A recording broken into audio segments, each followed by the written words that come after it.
Agaseke k'amakuru mu Karere gapfunduriye muri Kongo Kinshasa. Joseph Kabila Kabange utegeka Kongo agiye gusubira mu gihugu bidatinze. Ahereye mu burasirazuba bwacyo nk'uko ibinyamakuru bya RFI na Jeune Afrique byavuze ko yabyemeje mu nyandiko. Kabila aheruka kugaruka mu itangazamakuru mu kwezi kwa kabiri umwaka, ubwo avuga ko igihugu cye kiri hafi guturika kubera intambara y'imbere hari nyuma y'imyaka 5 acecetse. Biriya abanyamakuru byombi birasubiramo inyandiko ivuga ko agiye gutaha mu minsi iri imbere kuko igihugu cyifashe nabi mu rwego rw'umutekano no mu zindi nzego zose z'ubuzima bw'igihugu kugira ngo afashe gushaka ibisubizo. Kabila yabagiye kugaruka mu gihugu cye mu gihe hari umuhate wa leta ya Qatar wo guhuza M23 na leta ya Kinshasa mu biganiro biteganyijwe muri iki cyumweru mu mujyi wa Doha. Felix Tshisekedi wamusimbuye 2019 mu guhererekanya ubutegetsi kwabayeho kwa mbere umahoro muri Kongo Kinshasa nyuma y'amatora anenzwe ko nguriganya mu kwezi kwa kabiri yavuze ko Kabila ari we muntu nyawe uri inyuma y'ibi byose amushinja gufasha M23.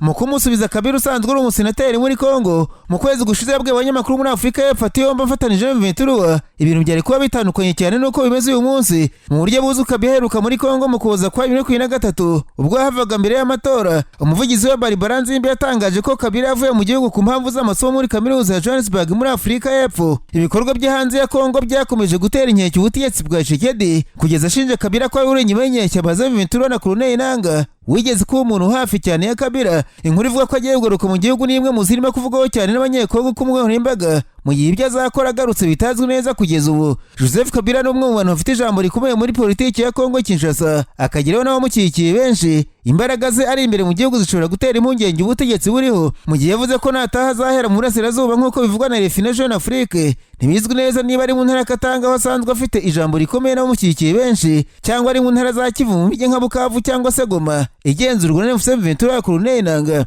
Olivier Kamitatu woza ari minisitiri muri leta ya Kinshasa akaba kuri wari umuvugizi wa Moise Katumbi, bombi bari ku ruhande rutavuga n'ubutegetsi bwa Tshisekedi, yaciye amarenga ko mu garuka muri Kongo Kabila ashobora kujya mu gice kigenzurwa na M23. Mu butumwa yanditse kuri rubuga X, Kamitatu yagize ati guhitamo kwa Joseph Kabila kujya iburasirazuba ahagenzurwa n'inyeshyamba si ikimenyetso gusa, ni ukwibutsa ahazaza hacu dusangiye twese. Mu gihe Kabila yasubira muri Kongo akagaragaza gushyigikira umutwe M23 bishobora gukira igitutu ku nzira y'ibiganiro by'amahoro irimo kugeragezwa na Qatar ndetse n'ubumwe bwa Afurika. Kabila uvuga ko yabaje gufasha gushaka ibisubizo ku bibazo bya Kongo. Ntibizwi neza niba yakwifatanya na M23 cyangwa se yakwinjira mu bikorwa byo gushaka amahoro mu gihugu cye muri rusange. Mu gihe yakwifatanya na M23 bishobora gufasha uyu mutwe. Kinshasa ivuga ko ari umutwe w'iterabwoba kugira ijambo no kumvikanisha impamvu urwana, uvuga ko haranira kurengera bo mu bwoko bw'abatutsi bamba uburenganzira bwabo mu gihugu kandi kongera gukorana kwe na Colonel Nanga bari mu gihugu bishobora gutera impungenge Kinshasa. Byaba binemeje ibyo Kinshasa imaze iminsi ishinja Kabila byo ko ari inyuma M23. Abasesenguzi batandukanye bavuga ko nyuma yo kugera ku butegetsi Tshisekedi yanze gukurikiza amasezerano y'ibanga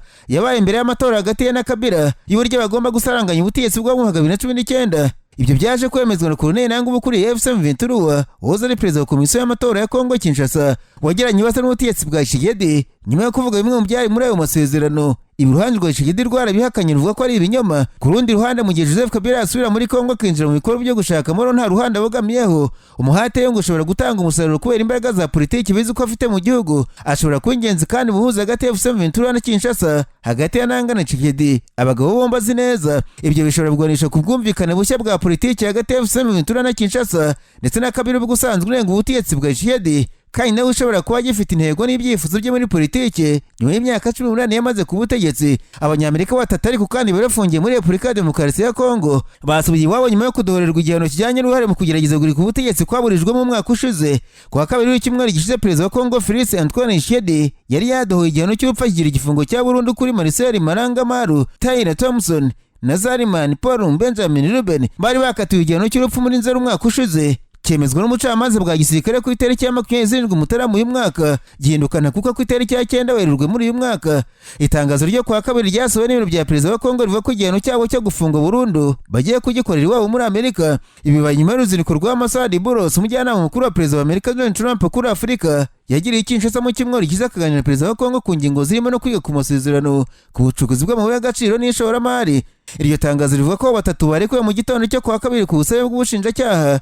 Ni igikorwa cyagizwemo n'abategetsi ba gisirikare, aho ubucamanza n'abashinzwe binjira n'abasohoka mu gihugu ndetse n'abategetsi bo muri ambasade ya Leta Zunze Ubumwe za Amerika i Kinshasa. Nuko imfungwa zirekezwa n'abashinzwe umutekano kugera ku kibuga mpuzamahanga kineye cyanjiri zerekeza muri Amerika aho bazamarira igihe gisigaye mu bihano byabo nk'uko itangazo ribivuga. Iryo tangazo ryongeraho ko iki cyemezo kiri mu muhate wo gushimangira umubano wa diplomasi wo mu rwego rw'ubucamanza n'ubufatanye mpuzamahanga ku bijyanye n'ubutabera n'uburenganzira bwa muntu hagati ya Amerika na Kinshasa. Muri Nzeri umwaka ushize abantu 37 barimo abanyamerika batatu umwongereza, umubirigi n'umunyakanada bakatiwe igihano cy'urupfu nyuma y'uko urukiko rubahamije kugerageza guhirika ubutegetsi bwa perezida wa Kongo. Bose hamwe abantu 51 nibo baburanishijwe n'urukiko rwa gisirikare. Iburanishwa ryabo ryagiye ritangazwa kuri radio ndetse na televiziyo y'igihugu. Igihano cy'urupfu kimaze imyaka igera kuri 20 kidatangwa muri Kongo Kinshasa. Abakatiwe igihano cy'urupfu bagahabwa gufungwa burundu. Promosi idasanzwe ku ndwara zitandukanye harimo nka diabete, hypertension, hepatite, impyiko na prostate. Waba sugira ububabare mu nda bushingiye ku moko y'inzoka zitandukanye nka amibe, teniya n'izindi, cyangwa ukunda kugira ibibazo byo mu nda bidasobanutse, ufite se ahubwo indwara z'uruhu cyangwa ukeka ko wahumanyijwe, yabazaniye promosi idasanzwe kuko ubu kuvurwa ari nk'ubuntu. Abangaba bafite inkomoko muri Tanzania kuko bakorera muri East Africa yose ndetse bagakorera no mu Rwanda. Bafite ubunararibonye mu kuvura bakoresheje imiti ikomoka ku bimera. Bavura cyane abagore bakunda kugira ibibazo mu myanya y'ibanga nk'ama infection, imihango idakama n'ibindi. Bavura kandi n'abagabo bagira ubushake buke mu gutera akabariro n'abatishimira ingano y'igitsina cyabo. Bakagira umwihariko kandi mu kuvura abakeka ko bahumanyijwe cyangwa barozwe. Ni inzobere mu by'ubuzima, bahamagare kuri nimero ziri kuri ekra yawe bagufashe. Akarusho nuko aho waba uri hose ku isi bakugezaho imiti yabo kuko bakorana na DHL. Nararanganije amaso ibinyamakuru byandikirwa muri Kenya. Abanyamakuru bakiza amakaramu ku mpapuro barandika. Banitwaza ari Vice Perezida wa Kenya Rigathi Gachagua yavuze ko ubuyobozi bwa Perezida William Ruto ari guverinoma y'ubucuruzi, ayishinja amakosa ya diplomasi no kungukira mu makimbirane mu karere, akorana n'imitwe yitwaje intwaro nka M23, RSF ndetse no kwivanga mu bibazo bya Sudani y'Epfo. Mu kiganiro cyero yagiranye n'ikinyamakuru KT News mu ijoro ryo kuwa mbere, Gachagua yavuze ko Ruto yagiye agirana imikoranire n'imitwe irwanya ubutegetsi mu karere ka Afurika y'Iburasirazuba,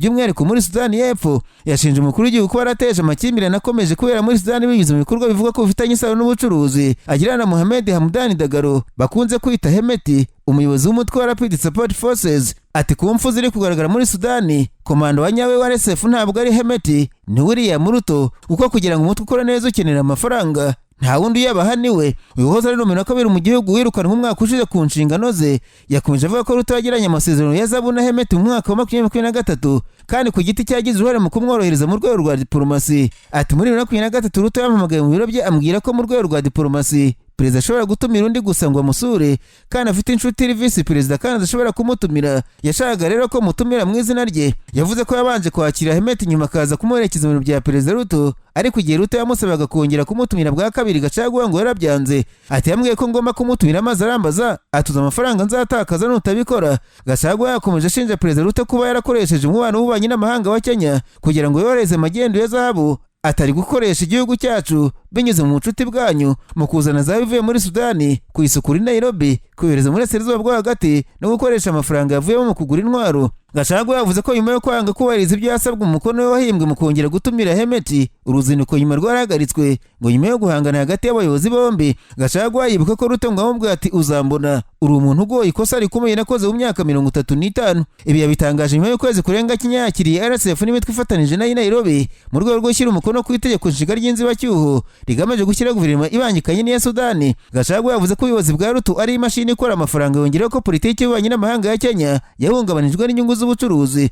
Yongeraho ati ni guverinoma y'ubucuruzi, ibintu byose bigengwa n'inyungu z'ubucuruzi. Amafaranga ava muri zahabu arimo arezwa binyuze muri Kenya kugira ngo gure intwaro zica abagore n'abana. Bwana Gachagua yasabye umuryango mpuzamahanga kuvana amaso yabo kuri Hemeti ukayahanga Ruto. Ati ntacyo bimaze guhana Hemeti, umuntu ukeneye ibihano ni William Ruto, niba byemejwe azareke gufasha Hemeti. Gachagua yashinje kandi Ruto kwivanga mu ntambara ibera muri Kongo Kinshasa, avuga ko afitanye isano n'umutwe w'inyeshyamba za M23 ndetse bakorana ubucuruzi bwa zahabu mu karere. Yakomeje avuga ko ndetse Ruto afitanye ku giti cy'amasezerano y'ubucuruzi na Perezida wa Kosovo Voja Osimani. Ati gusa nyuma yaje kumenya ko Perezida na Perezida wa Kosovo bagiranye amasezerano muri hoteli Mombasa Dolphin Hotel n'umushinga uhuriweho wa Ruto na Perezida wa Kosovo. Yavuze ko agaye inyungu z'ubucuruzi za Ruto, avuga ko ziteza icyasha umubano w'ububanyi n'amahanga cyayingirana n'ibihugu nka Serbia n'Uburusiya. Gachagua yasabye amahanga gukurikiranira hafi Kenya no kubaza Perezida William Ruto ibyo akora. Yavuze ko bidahanwa. Agaseke k'amakuru mu karere ngapfunikire muri Uganda. Abanyamakuru bakoze ba muri no barandika banditswe Perezida Rigathi Museveni ashinjwa guha miliyoni 100 z'amashiringi abadepite bo mu ishyaka rya NRM na bamwe mu badepite bo mu mashyaka batavuga rumwe nk'igihembo cy'uko batoye itegeko rigenga igihingwa cya kawa mu gihugu ritavugwagaho rumwe. Izi miliyari 100 amakuru yavuze ko bazihawe nk'agashimwe, ariko kandi ari ukubategura umutwe ngo bazanaryame ku butegetsi mu gutora itegeko rigenga igisirikare cya Uganda, kuko mu kwiga ku mushinga w'itegeko rigenga UPDF